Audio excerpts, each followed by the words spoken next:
சிதம்பரம் தில்லை நடராஜ பெருமாள் கோவில். இந்த கோவிலுக்கு போயிட்டு வந்த ஒரு அனுபவம் சொல்கிறேன். நிஜமாக சொல்லுங்க, மனசு ரொம்ப நிம்மதியாக இருந்தது. இந்த கோவிலில் பார்த்தீங்கன்னா, சிவபெருமானுக்கு நடராஜர் சிலையாக ஒருத்தவங்க இருப்பாங்க. சிவலிங்கமாக இருப்பாங்க. அப்புறம் ஒரு நடராஜர் சிலைக்கு பக்கத்துலேயே ஜன்னலாண்ட உருவம் இல்லாமல் இருக்கும். ஆனால் பில்வ இலை தங்க இலையில் இருக்கும். அந்த இடத்துல சிவபெருமான் உருவம் இல்லாமலேயும் இருப்பாங்க. அதுதான் சிதம்பர ரகசியம் அப்படின்னு சொல்லுவாங்க. உருவம் இதுதான் நான் சொன்னது. உருவம் இல்லாமல் இருக்கிறது ஜன்னலாண்ட இருக்கும்.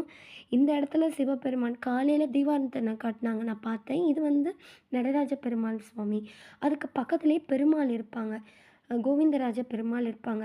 108 திவ்ய தேசங்கள்லாம் அதுவும் ஒன்று. இதுதான் அந்த பெருமாள். அதே மாதிரி இந்த கோயிலுக்கு போயிட்டு வந்தால் எனக்கு ஒரு ஆத்ம சந்தோஷம் கிடச்சிது. நான் உங்ககிட்ட பகிர்றேன். இதுதான் அந்த இடத்துல இருக்கிற அந்த கோபுரம். தங்க கோபுரமும் இந்த இடத்துலையும் இருக்குது, ஸ்ரீரங்கத்துலேயும் இருக்குது. ஸோ நான் இந்த ஷேர் பண்ணுறேன். ஓம் நம சிவாய சிவாய நம ஓம். தென்னாடுடைய சிவனை போற்றி, என் நாட்டவருக்கும் இறைவா போற்றி.